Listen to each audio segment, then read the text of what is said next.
동주는 우리나라를 대표하는 시인 중 한 분이신 윤동주 시인의 일대기를 다룬 영화입니다. 아마도 대한민국 국민이라면 누구나 아시고 계실 정도로 유명하신 분이시죠. 윤동주 시인은 시의 작품성만큼이나 그 안에 담긴 일제강점기에 대한 저항적인 의식으로 인해 더 큰 주목을 받으셨습니다. 후대에서 이것을 귀감으로 삼아 이육사 시인과 더불어 민족 시인이자 저항 시인으로 칭송하고 있다는 사실 역시 모두 잘 아실 거라고 생각합니다. 그런데 일각에서는 윤동주 시인은 저항 시인이 아니라 단지 개인의 성찰을 중요시한 시인이라고 평하기도 합니다. 독립운동에 적극적으로 가담해 무려 17번이나 투옥됐고 창씨개명에도 응하지 않았던 이육사 시인과 달리 윤동주 시인은 매우 소극적인 태도로 일관했으며 시 또한 저항의식이 아닌 개인적인 고뇌로 해석할 여지가 크다고 지적했습니다. 다시 말해서 윤동주 시인의 시는 문학작품으로서의 가치는 클지언정 저항의식을 고취할 성격은 아니라는 것이었습니다. 동주는 이런 윤동주 시인에 대한 두 가지 평가를 모두 받아들이고 그 사이에서 중심을 잡고 있습니다. 이를테면 교과서 등을 통해 일반적으로 널리 알려진 윤동주 시인이 아니라 너무나도 당연하지만 일제강점기라는 시대 배경에 가려져서 우리가 완전히 간과하고 있었던 청년 윤동주에 대해 말하고 있습니다. 어쩌면 그래서 제목을 윤동주가 아니라 동주라고 정한 것일지도 모르겠습니다. 영화 속의 동주는 그 아프고 괴로웠던 시절에 태어났던 모든 청년을 대표하는 인물로 그려지고 있습니다. 동주는 시를 사랑하는 아름답고 순수한 청년이었습니다. 집안의 반대에도 불구하고 문학을 고집했고 짝사랑하는 여자가 있어도 고백 한번 하지 못하는 쑥맥이었으며 신춘문예에 당선된 사촌을 보면서 자격지심도 가지는 그런 지극히 평범한 청년이었습니다.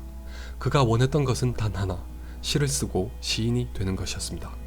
하지만 일제강점기라는 시대에 태어난 동주에게 시를 쓰고 시인이 된다는 것은 너무나도 먼 꿈이었습니다. 혹자가 보기에는 배부른 소리에 지나지 않는 것일 수도 있었을 것입니다. 바로 이것을 상기시켜주는 역할로 실제 윤동주 시인의 사촌이자 독립운동가였고 문학에 있어서 윤동주보다 더 빨리 두각을 나타냈던 송몽규가 등장합니다. 박정민이 연기한 송몽규는 일찌감치 신춘문예에 당선이 되고도 문학가로서의 길을 접고 독립운동에 헌신했습니다. 한간에는 송몽규야말로 진짜 불운한 천재였다고 말하기도 하죠. 그는 침착하고 조용한 성격의 동주와 달리 조국의 현실을 보고 즉각적으로 반응하는 열혈 청년이었습니다. 이런 비유가 적당할지 모르겠으나 동주가 몽상가라면 몽규는 행동가였습니다. 그렇기 때문에 몽규는 동주가 쓰는 서정적인 시를 두고 현실을 외면한 채 문학으로 도피한다고 비판했습니다. 영화는 초반부에 이런 몽규를 동주보다 더 집중적으로 부각시킵니다. 그 이유는 윤동주 시인의 대표작이자 이 영화에 지대한 모티브를 줬을 게 틀림없는 다음의 시에서 찾을 수 있습니다. 죽는 날까지 하늘을 우러러 한 점 부끄러움이 없기를. 잎새에 이는 바람에도 나는 괴로워했다. 방금 들으신 시가 무엇인지는 다들 아시겠죠? 바로 서시입니다. 흔히 윤동주 시인의 작품에 깔린 기본 정서는 부끄러움이라고 합니다. 그렇다면 이 부끄러움은 무엇에서 비롯된 것일까라는 질문에서 출발한 영화가 아닐까 합니다. 약간의 스포일러가 될 수 있겠지만 조금 더 말씀드리자면 동주는 조국의 독립과 시를 발표하는 것 사이에서 고뇌하고 방황했습니다. 물론 이런 자극을 준 가장 큰 요인은 송몽규였습니다. 자신보다 더 좋은 능력을 가지고도 과감하게 그것을 포기하고 독립운동에 나서는 몽규를 보면서 동주는 조선의 국민이자 하나의 개인이기도 한 자신의 입장을 놓고 더 크게 갈등했습니다. 이것은 감옥에서 일본인과 함께 전체주의에 있어서 개인이 가지는 의미란 무엇인지를 두고 논쟁하는 부분에서 확실하게 드러납니다. 같은 맥락에서 가장 인상적이었던 장면은 조선인 학생들을 규합해 독립운동을 도모하는 몽규와 시집을 발표하는 것이 눈앞으로 다가온 동주를 교차 편집하여 보여주는 것이었습니다. 다시 말해 한 사람은 국민으로서 자신을 희생해 조국의 독립을 염원한다면 또 다른 사람은 개인으로서 오래도록 간직해온 꿈을 실현하려는 것이었습니다. 영화는 이 두 가지 면모를 충돌시키면서 당대의 청년들이 겪었던 갈등을 부각시키고 있습니다. 영화 속의 몽규와 동주는 동일한 인물이 가지고 있는 두 가지 자아와 다름없습니다. 즉, 일제강점기에 처했던 시절의 청년들이라면 누구나 가졌을 법한 내적 갈등을 몽규와 동주라는 다소 상반된 인물의 대조를 통해서 보여주고 있는 것이었습니다. 그런 한편으로 영화가 우리에게 질문하는 것도 있습니다. 독립운동에 적극적으로 가담하지 않은 사람은 조선의 독립과 무관한가? 라는 것입니다.